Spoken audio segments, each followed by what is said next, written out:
Welcome to That Japanese Thing. Today we're talking about Zom 100.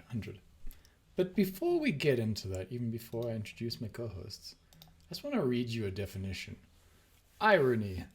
The state of affairs, one event that seems deliberately contrary to what one expects and is often wryly amusing as a result. Bear that in mind as we talk about the events of Zom 100 today. With me, my co-hosts are Dylan and Yesh. Hey guys, what's up? Hello. Hi. How's your day? I was a bit ill yesterday, so we were going to record then, but we're doing it today. I feel fine now though. Good to hear. Yeah. I'm lacking in sleep. In our D&D game, I'm going to say D&D when I mean Pathfinder. Right. Real D&D. But in our D&D game, we suffered basically a TPK, total party wipe. And I am somewhat lacking in sleep as I have read everything I could possibly read with regards to creating a new character. It was spectacular. It was magnificent. I used every spell I had. Everyone used every ability. We revived the party 3 times. Yeah, I think I went up and down at least 3 times. Every attack we threw at the thing rolled a natural 1.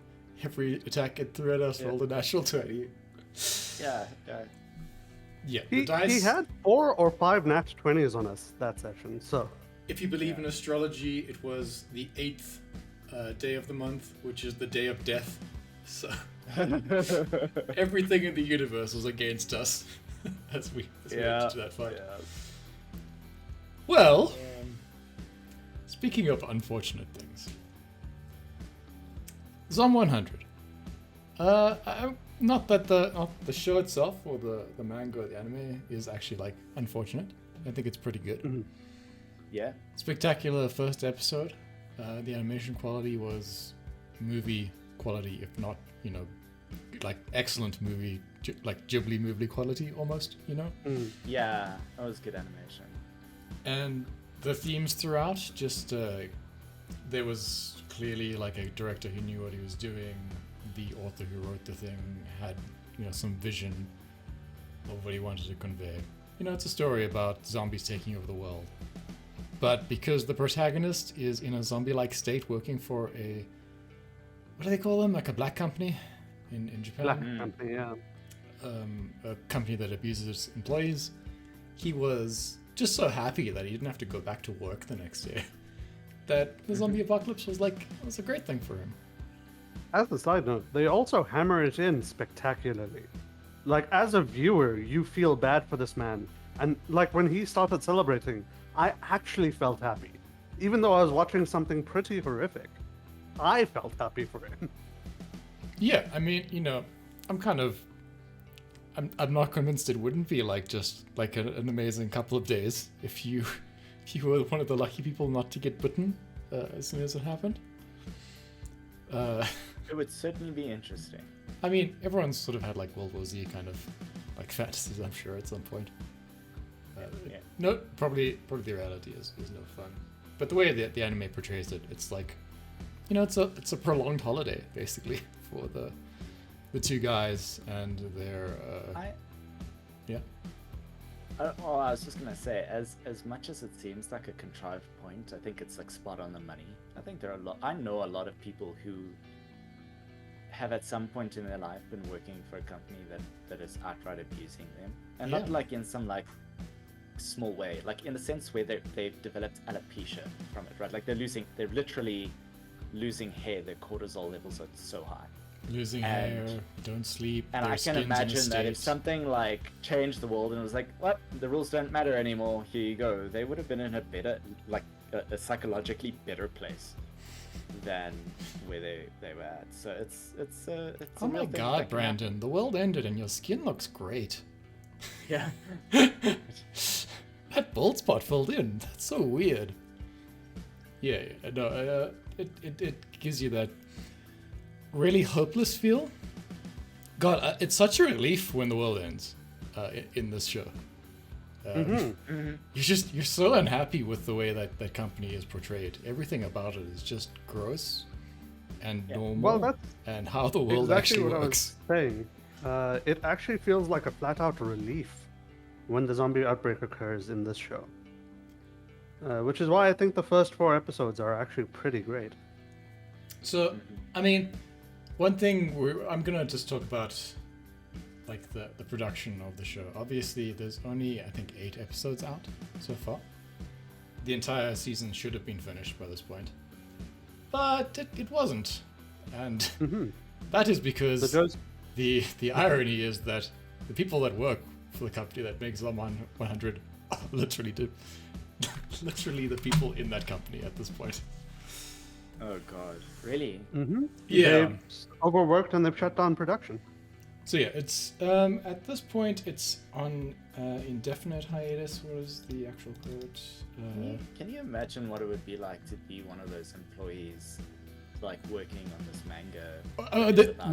And like remember just like that idea. horrible... We'll come back to that in a second, right? Bro, that is like such a that's almost like a form of torture. So Anime News and Facts says until next notice, Zom 100 Bucket List of the Dead is on indefinite hiatus.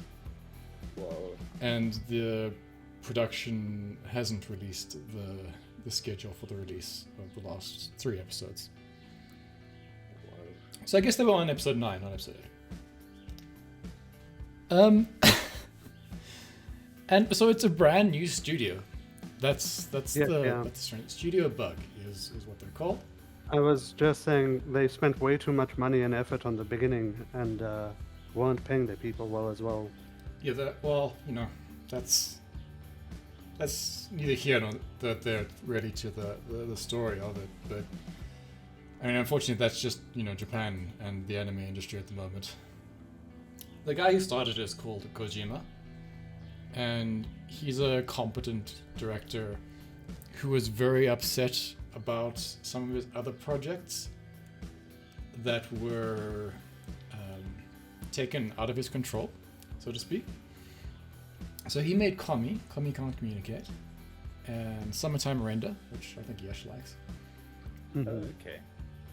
And the kind of way he managed those products was they would make an incredible first episode, which he would be very involved with.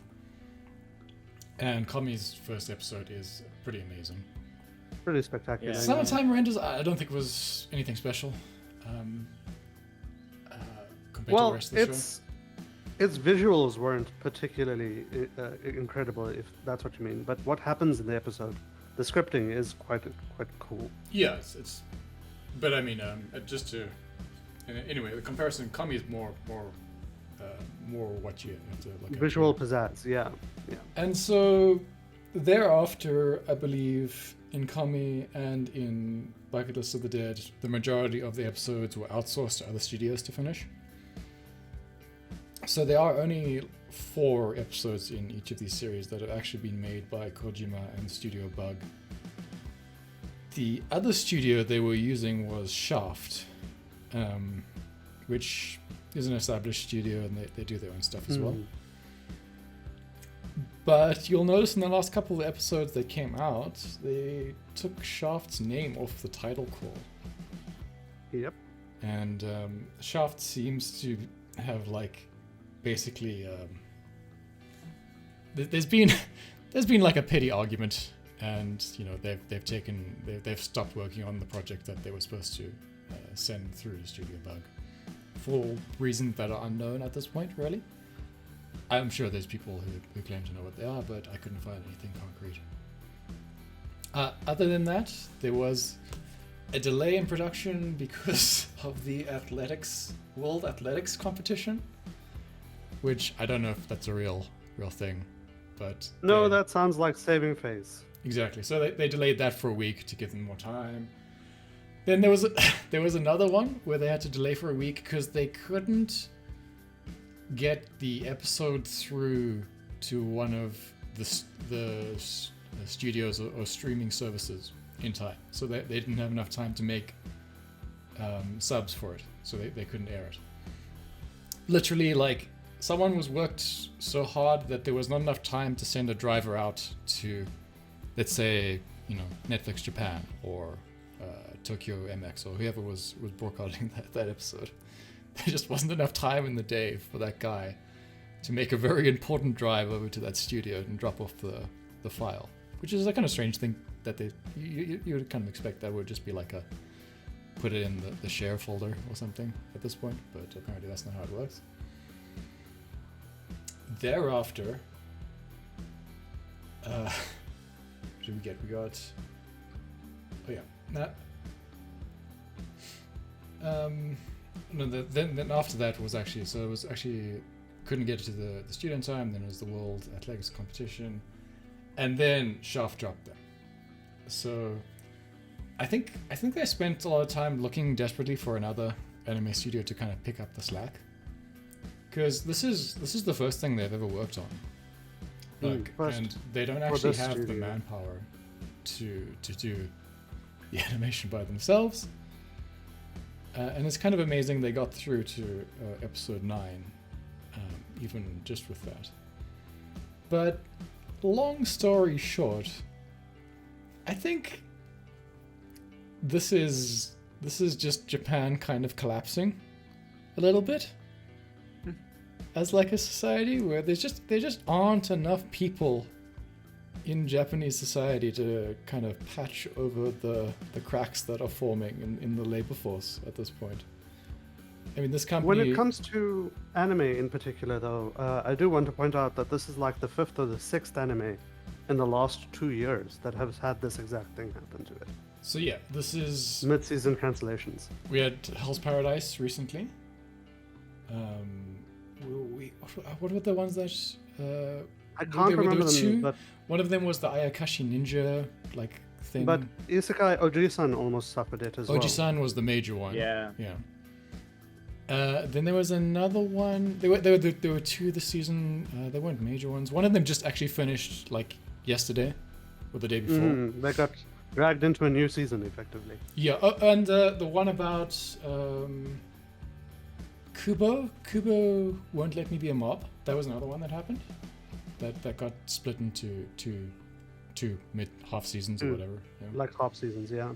They spread it into a new season because they couldn't finish, yeah. But yeah, I was reading through articles and someone tallied it up. There's been 7 anime this year that this has happened to. And it's just there aren't enough studios. And those studios all have staffing problems. And they can't really attract enough employees because they don't pay them enough to basically like make a living. You can do better working at maybe like, you know, a couple of fast food chains part-time than drawing anime cells in a lot of cases. I'm going to blame Nvidia for this. Well, it is sort of possible, but I don't think Nvidia is really the not directly, no, certainly. But I mean, perhaps Intel. The cost of getting animation computers running smoothly nowadays, since the whole issues we had in 2019 and onwards, I think a lot of these companies just aren't budgeting well for staff. It is more a this is like a weird capitalist thing that's going on in Japan, which is sort of out of touch with the rest of reality in terms of, like, you know, paying employees like a reasonable wage. Because like you must know by this point that Japan basically hasn't had any inflation for the last 30 years. So people haven't actually got a raise in Japan for a very long time. And this has kind of made it cheaper and cheaper to produce things in Japan, which has been kind of great for a number of industries, including the anime industry. It's really cheap. I remember Kevin said it basically only costs like $1 million to make an anime show at its cheapest, and maybe like $20 million at its most expensive. That's nothing, like compared to Western productions. I think even like Star Trek Lower Decks costs quite a lot more for its short, like 20-minute episode seasons than your average anime. So it's been incredibly useful to not pay people, but we've come to like a point where people want to make a lot more anime. It's incredibly popular and it is profitable.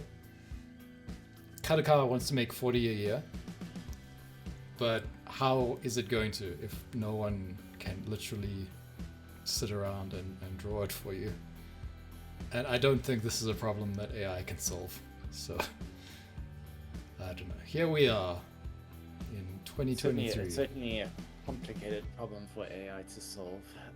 So I agree with you. I don't know if there's a way forward there. Or at least I don't know if there's an ethical way forward there. It's kind of scary, but at the same time, I mean, the only solution is to onload staff, right? Absolutely, and they don't exist. They don't exist. That's the problem. So there's no solution. There is a solution. We just have to make slightly fewer isekai anime every season. So people are I already. agree, and by slightly fewer, none is good.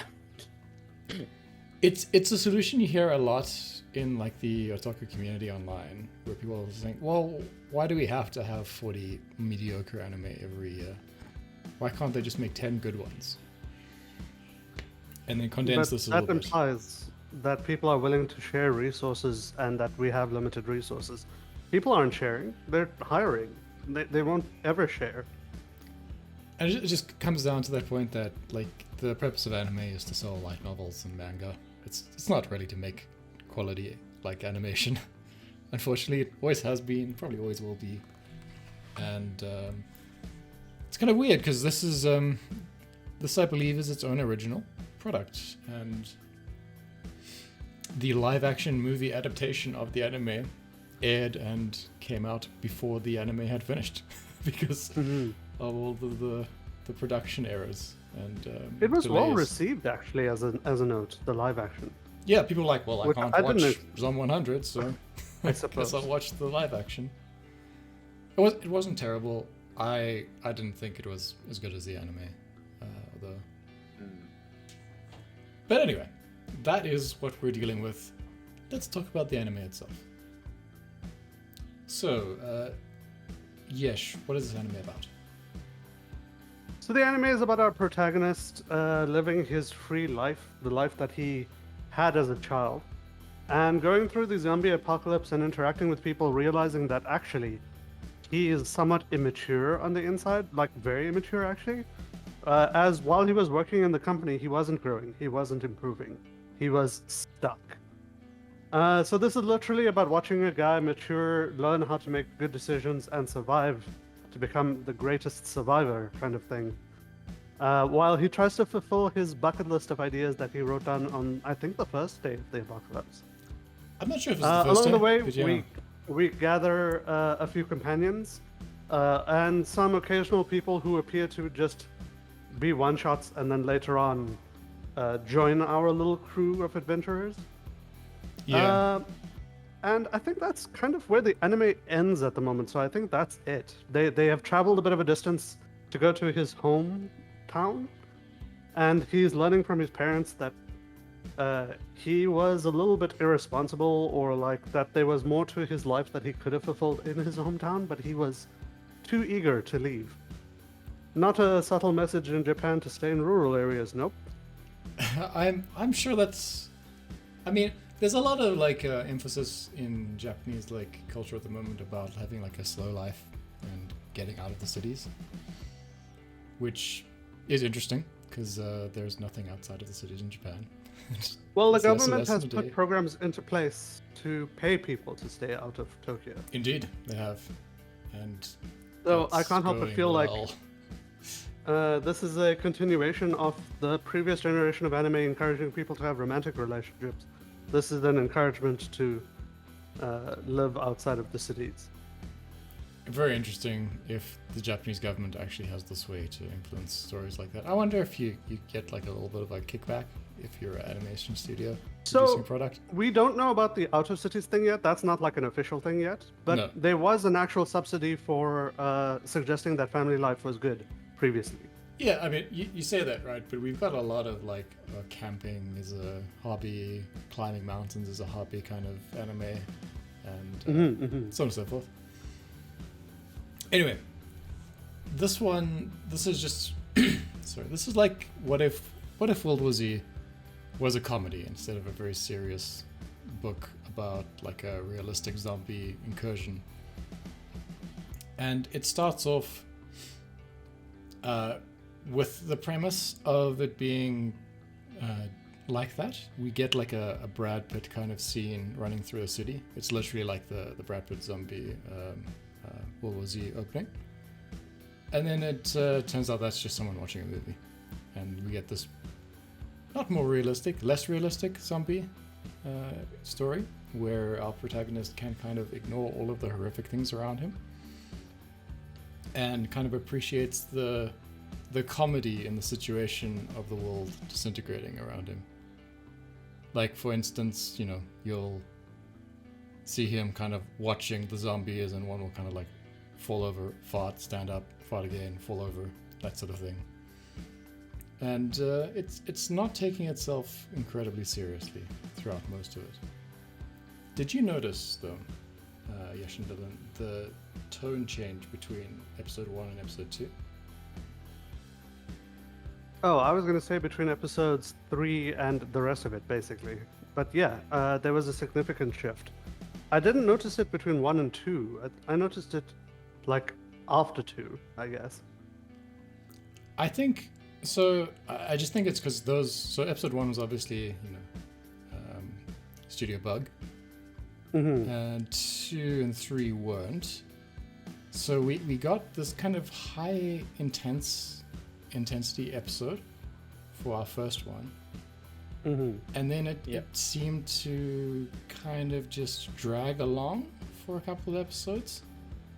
And Sorry, just remind me, wasn't episode 2 where he went to the drinking club to go get his friend? I think that's 3. No.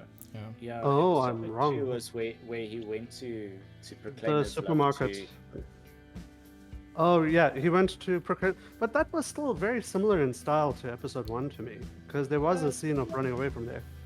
Yeah, but it wasn't It was... overly like elation. And I think that's kind of intentional, right? The first one is like I understand the sharp- problem. yeah, Sorry, the sharp Dylan, break finish? between the misery of where he was at to The just sheer celebration. chaos, right? Is Yeah, for me, it was a bit of a regression back to that zombie-like state again. Because we were just dealing with the exact same issue of the first episode again. Why I realized the reason why I felt like 1 and 2 fit together is because he finally gets his revenge on his boss character. He pushes him out the thing. Yeah. So for me, episode 2 was just a continuation of the I am free, I am way more able to do things. But as we have discovered in our watching of samurai movies in particular, I enjoy comeuppance more than I enjoy the trod along the path. And I'm not saying like he should get over every issue he has the moment the zombie apocalypse has, but Certainly not. there's a lot of retreading the same waters with this character. That's kind of my problem with everything after episode 4. So we get that moment in episode 1. We get that when he pushes the boss out the window. We get that for his friend in the club. We have that in the stealing of the suit, and then the stealing of the camper van scene. We get the same thing. We get him telling another boss to go F himself in that like baseball hooligan scene. Those 2 episodes with his sort of, I mean, this is spoilers. So, Go ahead. Where he comes across his old boss, his old line manager, technically. Again, that scene for those 2 episodes, 2 or 3 episodes, were the most difficult for me to watch. Like, that actually felt. That for me was way more aggressive. Yeah, the slave camp. And you kind of just want to slap the MC because you're like, okay, I get it, you know. Have you not grown as a person by this point? Do you not have everything you want in your life? But it's kind if you've of, ever had a yeah. Oh, sorry. if you've ever had a friend who was in an abusive relationship, and they get out and you're like happy, and then like a few months later they're like, so I was talking with, and you get that sinking sensation. Oh no. You must realize people, once they fall into a habit, it's hard to break out. Even not if they just know a- it's abusive, they're No, just gonna it's- slide back in. but it's not just a habit, right? It's Mm. like something that is so traumatic that it shuts down rationality. You know, Yes, yeah. he becomes a different person because the only way for him to have survived those 3 years at the Black Company was for him to Was to literally shut down. switch off, become numb, become subservient, all of those, things. It's like a defense mechanism, which is kind of what an aspect to PTSD, right? And this is quite believable for me. The part that was, but as a viewer, it was annoying. Right? So it's believable the minute that he encounters him, his boss, his line manager.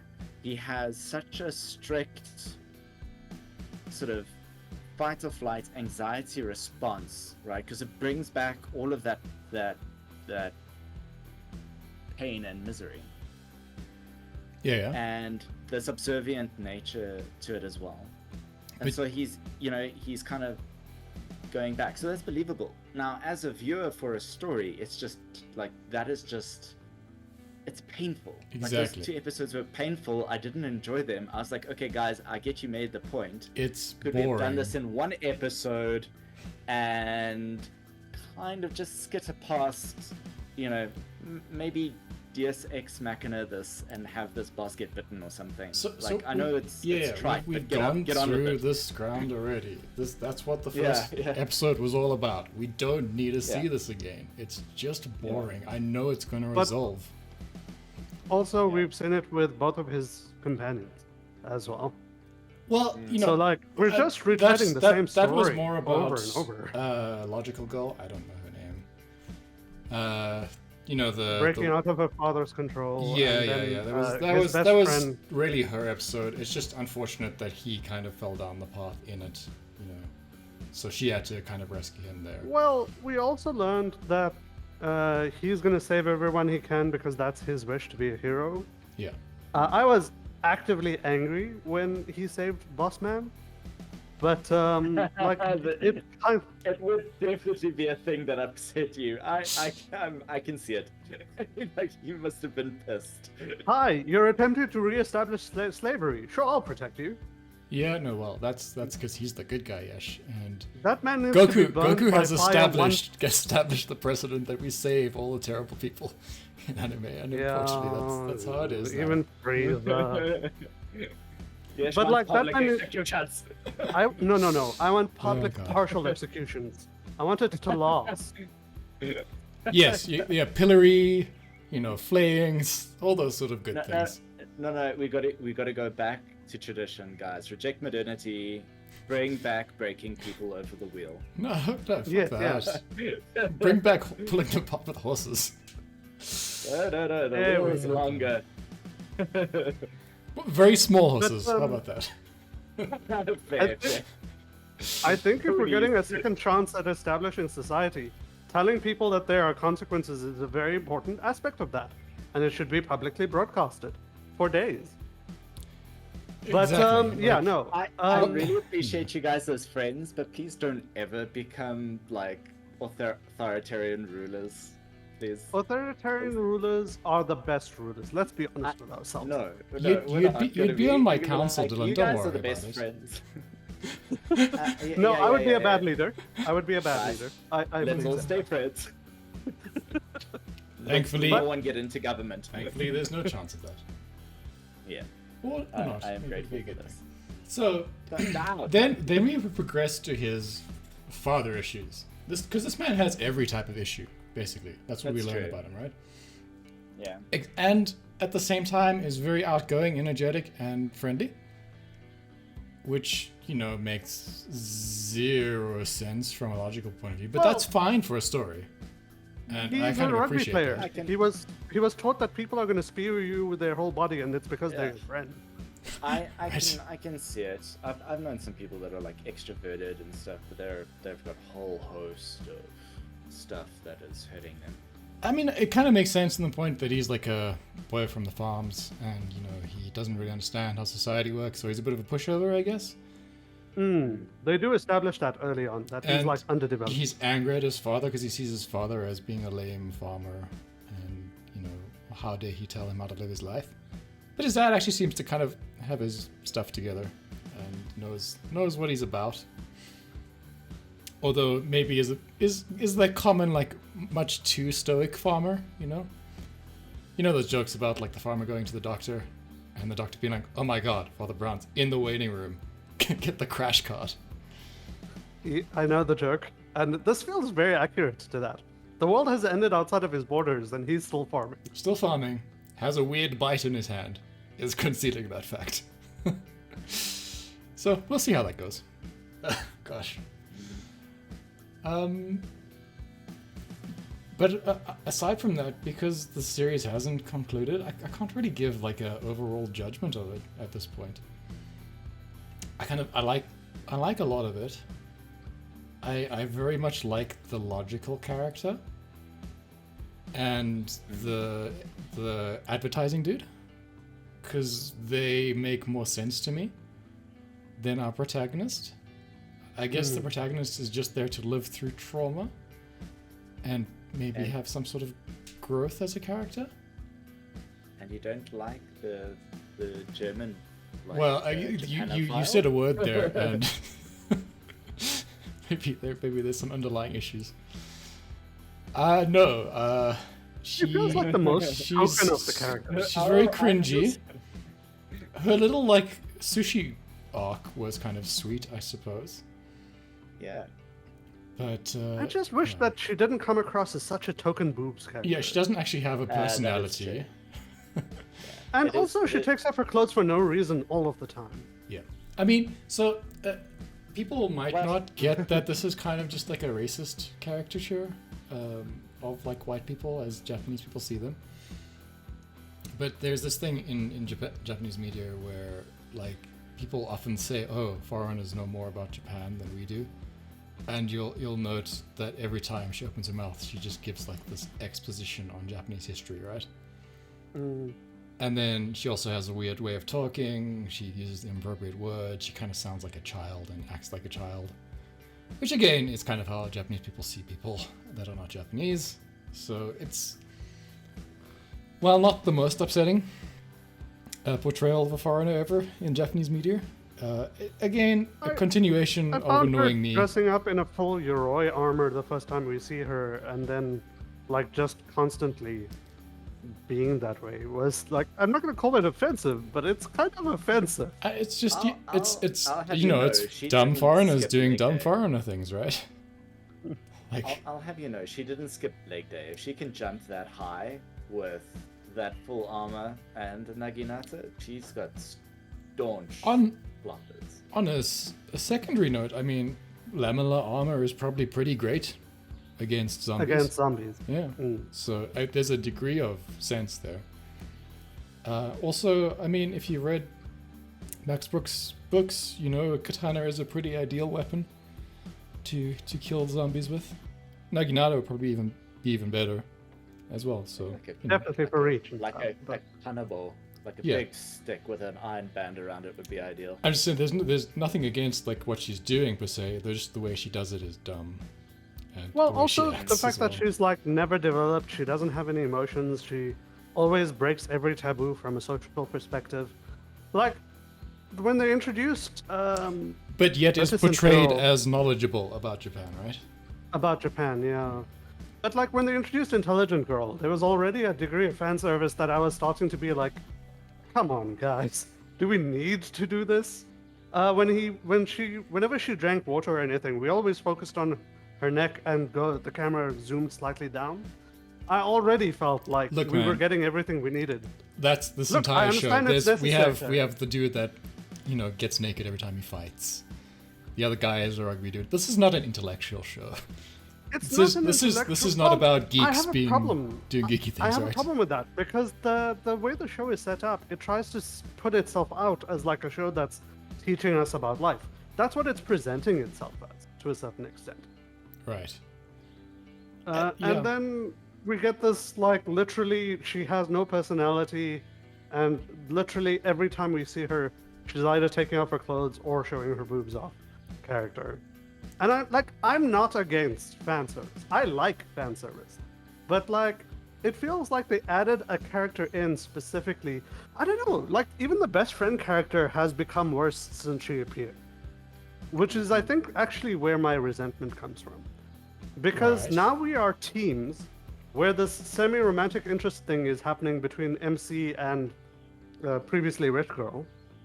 And Sure. now even best friend and this new character, whose name I can't even remember now, Who knows? German girl. German girl, have become like nudity fun joke times, which just clashes completely with like the fun action and the fun character development. Absolutely. It feels like the guy who wrote this, if he is a guy, I haven't read up on it, doesn't really follow a lot of geek culture, and perhaps is not a deep thinker about a lot of things. So we don't get any of the logical Chris, consequences. he might not have time to. He might be too busy writing. Yeah, He's he's writing manga or light novels. too busy writing in light his little novels box. in his little box. In his little box. 14 hours a day. Someone scratching at the door, waiting for the next sheet to come out. But traditionally, this sort of thing is written by like someone who would, this is the ideal show for an otaku character. Maybe not as a main character, yes, but just to show up. Dressed in his preppy battle gear. He's been waiting his whole life for the zombies to show up. He's got his cricket bat. He's dressed as Shaun of the Dead. And he's got a plan. That might be better than the show we've got here, to be perfectly honest. And I think she was that sort of idea, but he doesn't seem to know the tropes well enough to kind of play off the humor of it. So it's not as interesting as it should be. So when she first appeared, I thought she was going to be. Now remember, I know that she came across as a Japanophile immediately, but I thought she was going to be someone who was like crazy into like kendo or something. Right. And was finally getting to experience like using her skills against other people. I thought we were going to get like her dreams are being fulfilled by the zombie apocalypse because she can do this. And Absolutely. then like nothing has ever been done with her, so it just doesn't go anywhere. But I will say, I think this show peaked in episode 4, I think it was. There was an episode, and I don't remember the exact episode Was number. that the one you'll where have to they remind me. jumped the shark, or was that the one where they jumped the bus? Neither. I think the show peaked completely in the episode where they went into the mall and they encountered the like four-way dating thing situation. Yeah. Okay. And That was the our jumping the MC bus one, learned. yeah. Our MC learned that he's forgotten what his childhood dream was, and he has to try and rediscover, like, grow up basically, outside of just being happy and drinking. That was the last episode where I kind of felt an emotion during the show. Yeah. Because well, I mean that's unfair. I mean it's been fun to watch, but that was the last time I felt any dread or any terror at the zombie apocalypse. When the nice airline hostess was being turned into a zombie. That was the last bit of horror in this story, I think. And also it made me feel like our characters weren't safe again, which is useful. Yeah. And thereafter we established we've got the zombie-proof suit.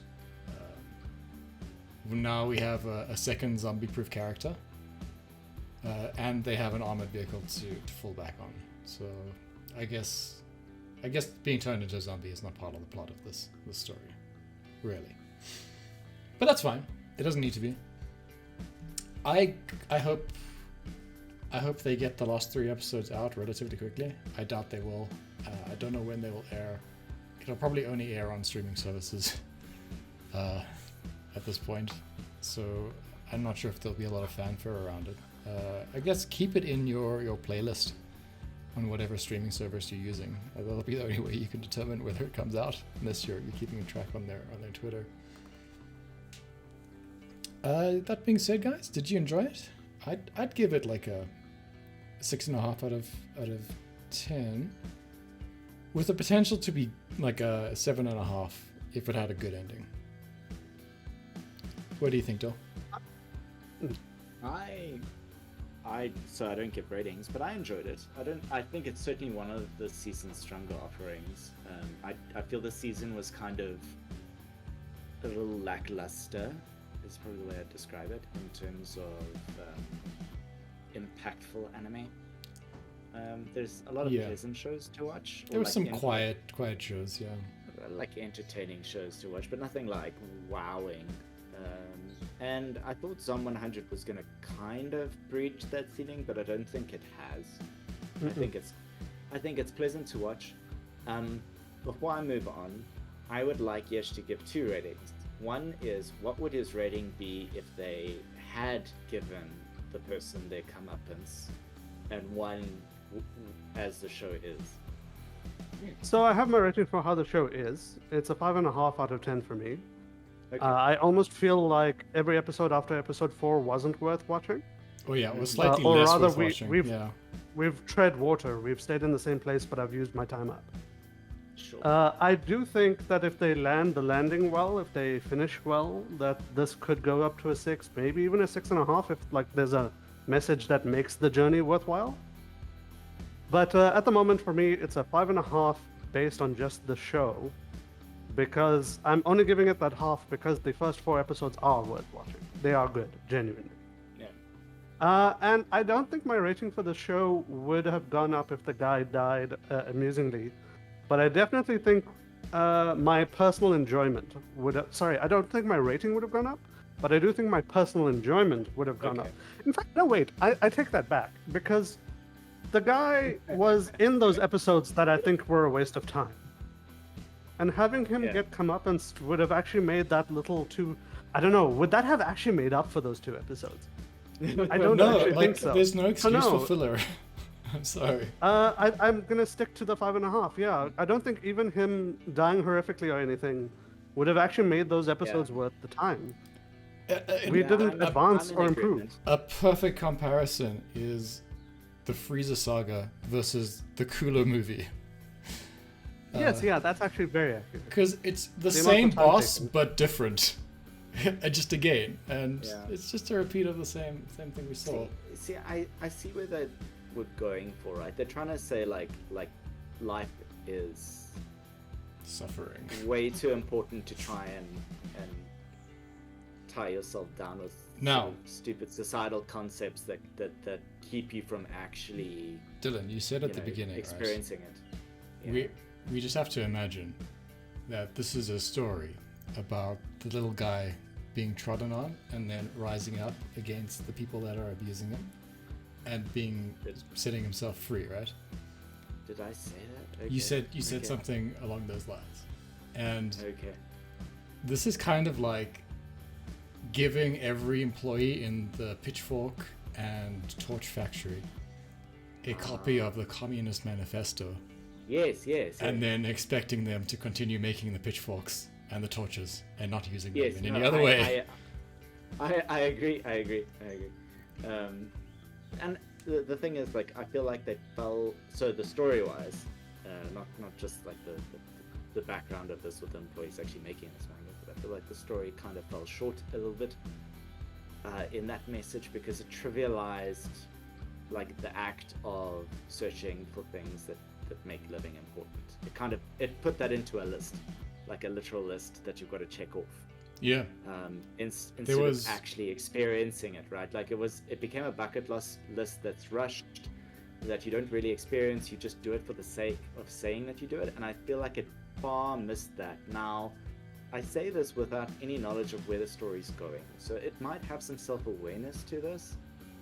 In terms of like whatever the original format was, there might be some realization that this isn't actually living either. There's something beyond that. But I don't think we're gonna find out, and as such, I think the series falls far short of what it could have been for me. There's an obvious message that's being made by the story, which I think the animation studios haven't picked up on. And it's that all of the things that were important in the previous world have no value anymore. We see them in the first 3 episodes acquiring all the things they wanted from life. Giant TVs, watches, they make a kind of attempt at like the luxurious camper van. There's a attempt to reinstate law and order in the work camp thing. And each one of those are just simply rejected in order of, in favor of freedom and just the ability to live the life you want to live, ultimately. I just don't think the anime studio gets that. And or whatever anime studios that were handed off to the directors didn't kind of achieve that there was no dwelling on those points of the story enough for the audience to kind of appreciate that is what's happening to the characters. So yeah, I'm afraid that it's not going to be a great show, and it deserved to be. That's a shame. Yeah, it's entertaining, but it fell short of its potential. Is the bottom line for me. All right, that'll do us for this week. Thanks everyone for listening. I've been Chris. Ciao for now. Thank you. Bye. Goodbye.